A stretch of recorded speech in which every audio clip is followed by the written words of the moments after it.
Hello, everyone, and welcome to today's episode of the Hospitable Host podcast.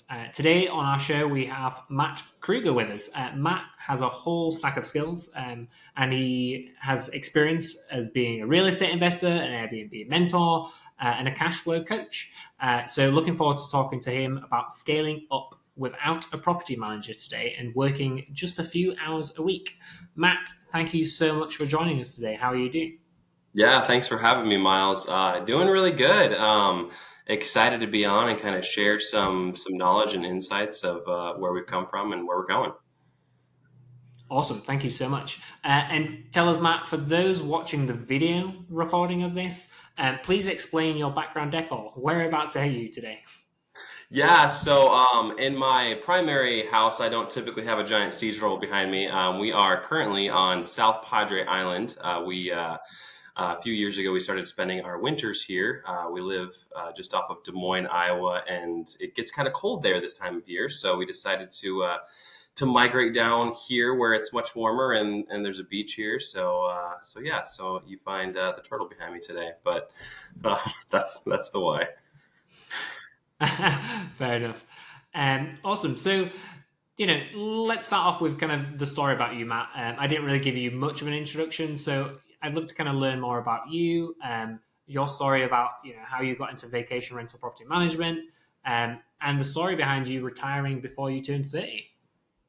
Yeah, definitely. So, you know, I like to say that our story is something that can be achieved by anybody, and that's really kind of what I teach on and train on. Is that financial freedom isn't just for somebody who comes from money or who already has a lot of experience or whatever. It's that anybody can do it. 8, 9 years ago, back in 2015, I was a cell phone sales rep at a Sprint store, and I was making about $35 or $35,000 a year, and my wife and I had just gotten pregnant with our first child. We have four now, but our thought process was, what are we going to do to support our family? How are we going to make this work? She wanted to be a stay-at-home mom, and we had the desire to homeschool, and just all these things flooding our head. And we were listening to some podcasts, and we've also got a little bit of family that has some rental properties too, and kind of listening to them. And it's like, we should start doing real estate investing. Like how can we buy a house? And at the time I was only making $35,000 a year. It's like, I can't afford 20% down. So we learned about this method called house hacking, and we actually moved into a single family rental that I bought for $90,000. Was our first home. It was the definition of grandma's house: carpet in the kitchen, all of the nasty things. But we were able to get this house with only 3% down on a conventional loan as a primary residence because we moved into the property. So I didn't have to come up with that 20% down.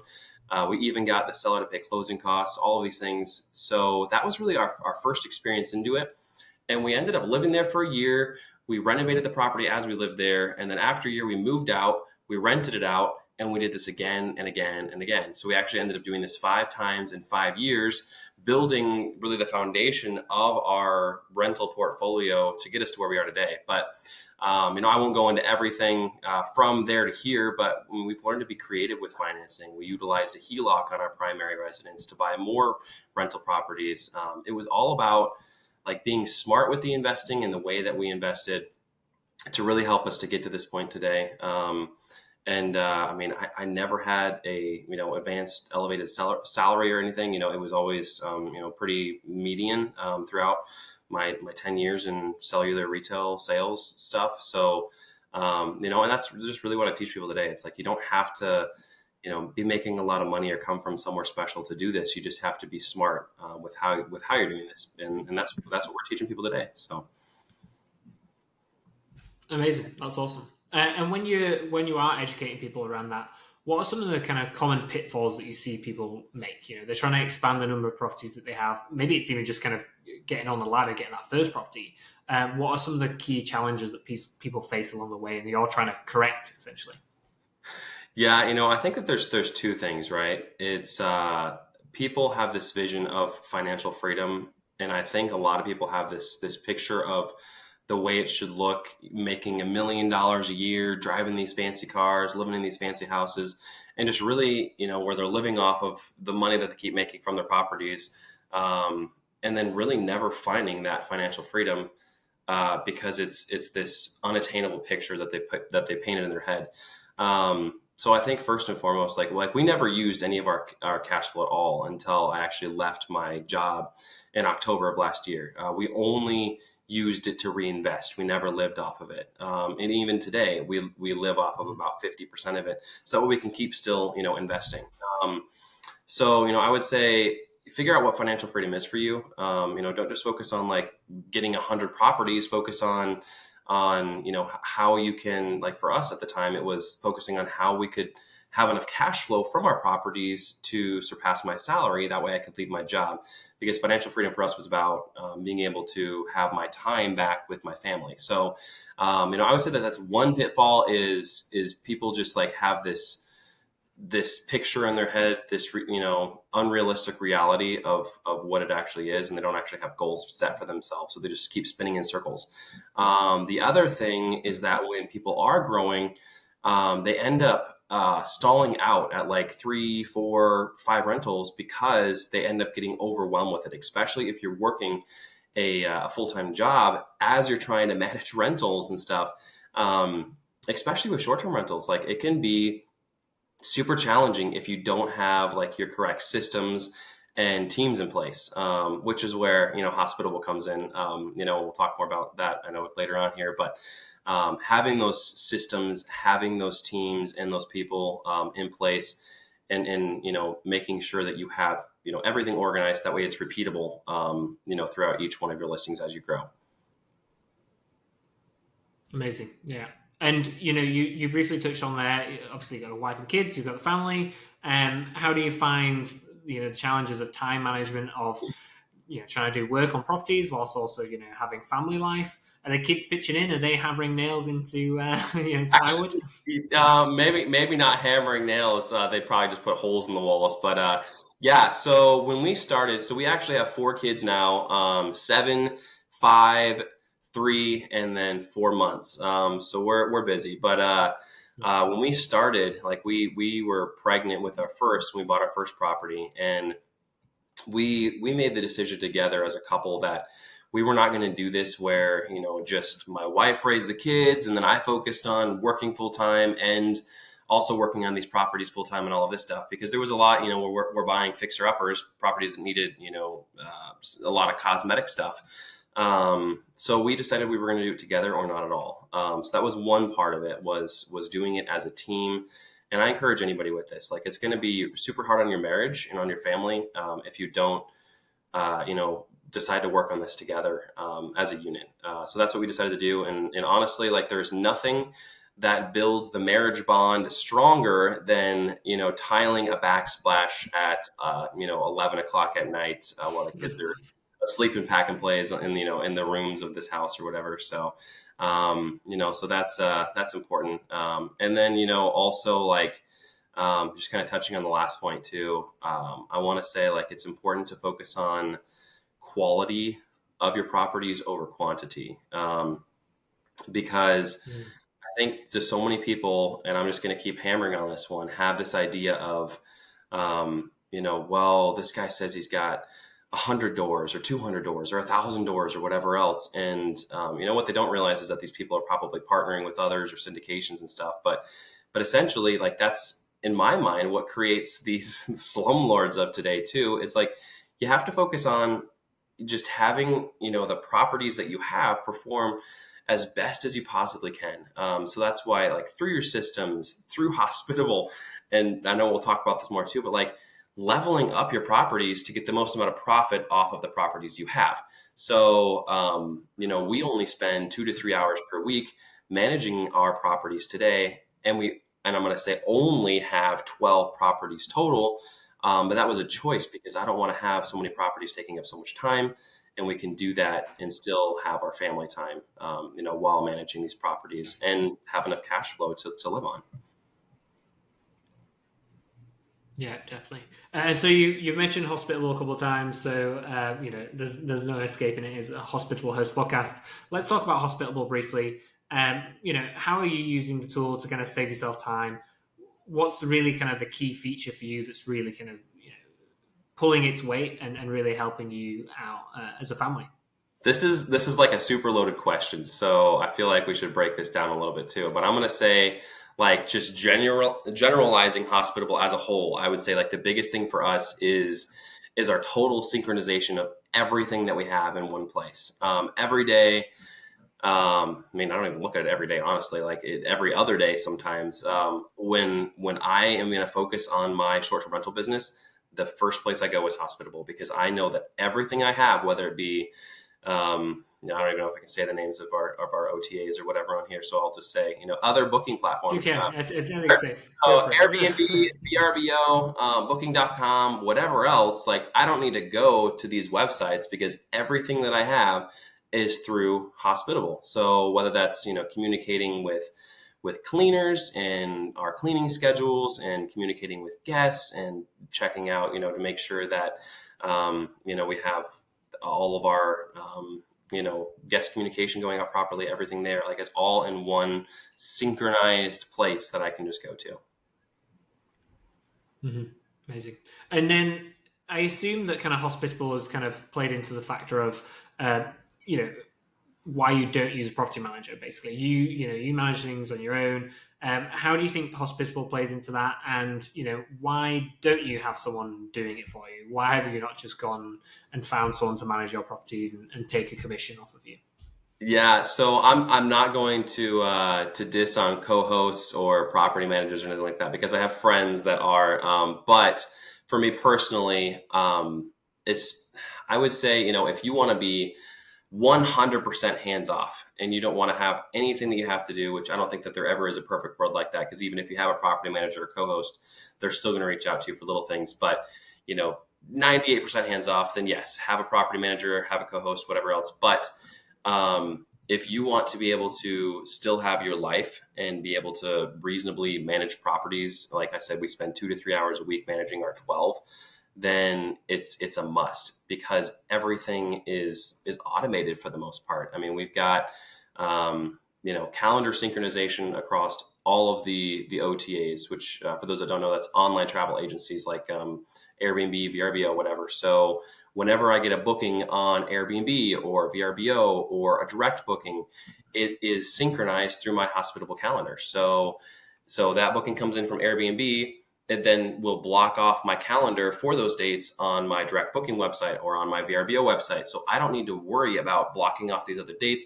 It's all set up and synchronized there. Also, which is a big thing here, automated guest messaging. I know I touched on this a little bit. People just assume that Airbnb offers automated guest messaging. They do, but they don't. To the level that we are able to do things through Hospitable is so much more advanced than anything that I've experienced.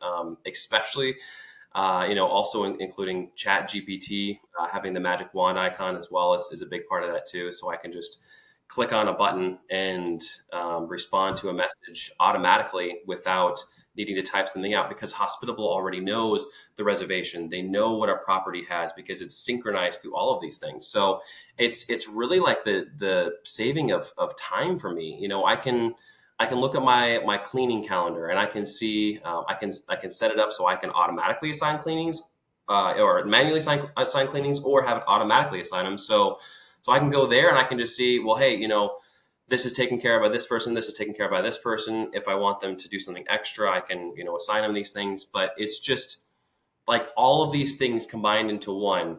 And I could go on and on. I'll slow down. I told you, Miles, I'll just keep talking. But all these things combined into one place where like normally, trying to manage all of these could take me 10, 20, 30 hours a week.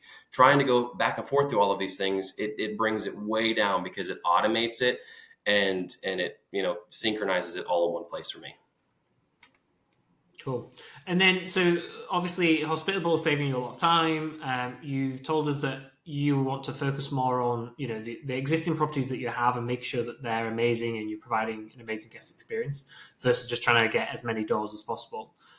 So the time that you're saving with Hospitable, where are you investing that time the most? Is it on the decor in your kitchen? It's ripping out the carpet. Is it focusing on those extra additional kind of guest experience touches? Where do you invest your time to make sure that your guests have the most amazing stay? Yeah, so I mean, I would say like I'm gonna lead back into this quality over quantity thing. With saving all of this time, it has really helped us to be able to focus on, providing all of these amenities as well. Like that's a big thing, especially like through Airbnb booking as well. They prioritize properties and have them higher up on the list that offer more amenities and certain things like whether you're having a game room or you have an iron or whatever else. It's like all of these other things. Like we can spend more time in our properties and communicating with our teams and focusing on how to up level the properties that we have now. And I mean, I would say like we're making, I don't even know, I can't even throw out a number. We're making a lot more money through these properties, and our ADR is higher and our occupancy rate is higher because we focusing on having these much higher level properties than they would have been otherwise, because we're focused so much on the nitty gritty, did this message go out to this guest? Did we say this to this cleaner? Did, this get blocked off on this calendar, whatever else? Like, I don't even have to think about these things anymore. I don't need to worry about them. So I can just focus on up leveling my business as it is instead of all of these other, little things. Cool. I appreciate that. And then two more questions for you. Just to kind of warn you how much time you can fill your answers with. All right. Direct bookings is obviously kind of a key topic for Hospitable. We have our own direct offering now. I believe that you're utilizing it to some degree. Where do you see direct standing versus kind of the OTAs? OTAs being Airbnb, Booker.com, as you mentioned. What is your strategy around focus towards using direct in your properties versus kind of the main traditional booking channels? Yeah. So first and foremost, I'm not going to bash on Airbnb because I mean, honestly, they make us a ton of money. They do a lot of advertising for us. It's great. Yeah. Airbnb in and of itself is a fantastic platform where I'm happy to list properties. However, there's two things that come into play here that concern me. Number one is the control over the booking is not in my hands. So I mean, like I've seen, I'll just name off some horror stories, for example, where a guest complained because they were upset with the host about something. So they claimed that there was a camera inside of the house or whatever. And Airbnb shut down that listing and suspended all of the other host listings until they were able to basically prove them not guilty. So essentially, you're guilty until proven innocent. They will suspend your listing. They will cancel all of your future bookings, all of these other things. Now, again, these are what ifs, but I mean, there's other things too where Airbnb can just take money from you, give a refund to a guest over something because they complained. Now again, these are some horror stories. Not saying that this is going to happen, but I like to have the control over the booking myself and have it in my own hands. The relationship between the guest and me, not the guest, me, and Airbnb. Secondly, I mean, honestly, like an important thing for a lot of people is the money, right? When a guest books on Airbnb, I should know this better. I want to say it's a 12% fee that they pay. That's the guest service fee to Airbnb. And as a host, we pay a 3% fee. So Airbnb is taking a big chunk of change from guests and from hosts with every single booking, where if you book direct, then you don't have to charge these fees. It's like, yeah, there's still, the occupancy taxes, which with direct premium through Hospitable, you guys actually collect occupancy taxes now as well. I'm pretty sure. Correct me if I'm wrong, Miles. But so That's correct. Yeah. yeah, I mean, and then it's this just it'll save the guest money. So if you wanted to work around with your prices a little bit more, you just have a lot more flexibility with that. You guys are both a little bit happier in the end. You save money, they save money, everybody's happier. So there's that. But then, yeah, I mean, Hospitables has been fantastic. Like for me personally, like we use the Hospitable automatic website creation tool for a while. So we used your website. I'm a tech guy, so I decided I wanted to have my own website. So we ended up doing that. But the advantage was that there's still a direct booking widget.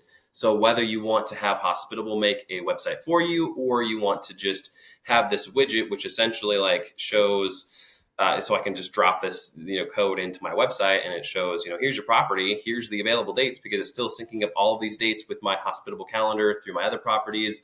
It's, syncing up through Price Labs, dynamic pricing that I've got. So everything is the same on my website when a guest goes to book as they would see anywhere else. So it really gives me the freedom and flexibility to make the business my own and have control over it and not pay those OTA fees. So that was a loaded answer, but hopefully that helps a little bit. That's excellent. I'm sure the listeners will find that very useful. And then a final change of pace before the end of the podcast. So just kind of a bit of future gazing. So what do you see as being the big things happening in the industry in 2024? Some of the things that hosts need to focus on, and what are you focusing on in 2024? Are you doubling down on quality? I'm sure. Do you have any additional properties on the way? What's happening with you? Yeah. So yes and yes. To the people out there that say Airbnb is dying, I would answer and say, Airbnb as a booking platform might be restructuring. Maybe they will die. I think like anything else, VRBO used to be the big one. Now Airbnb is, but vacation rentals, short-term rentals will always be a necessity. They will always be something that people want to use. You'll want to take your family, extended family, go stay in a beach house somewhere or whatever else. They will always be there, whether Airbnb comes or goes. Vacation rentals are always needed. But I would say that, Airbnb directly is doing a much better job of fielding out the underperforming hosts out there. Because, a couple of years ago, you could throw up whatever, some grungy old house with some used furniture or whatever, and just call it call it an Airbnb, call it a short-term rental, and start making money. Well, now Airbnb is doing a lot better job of bringing those guys to the bottom of the list and putting them out of business essentially, and elevating the hosts like myself who really try to make the best possible guest experience. So they have new labels. Like guest favorite through Airbnb, where now it shows like on both my properties or all my properties, it shows like, where, this property, because it maintains a 4.9 higher star rating and has great reviews from whatever else, and the host is doing fantastic and all of these things. It's like now they're bringing my properties up. So I'm actually getting way more bookings than I used to be, I would say, even at the beginning of the year. My bookings, my Decembers are fantastic.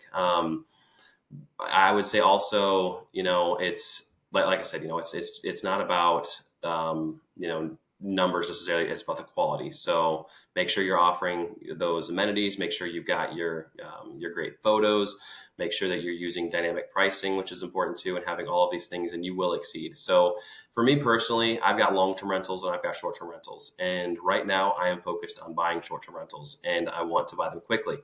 I think from everything else that I'm reading that we may see some interest rates going down this next year. And with that, I think we're going to see a much more competitive market for buyers coming in because people are going to want to buy houses. So we might see prices go up. So I'm trying to buy now before that happens, because I can always refinance later. But yeah, we're looking to do more like unique properties this next year, have things that are a little bit different, offer an experience more than just a stay. But yes, we are 100% buying. I think 2024 is going to be an interesting year. It's where we're going to see the super hosts succeed and the other guys fall away. But I think that that's a good thing, honestly.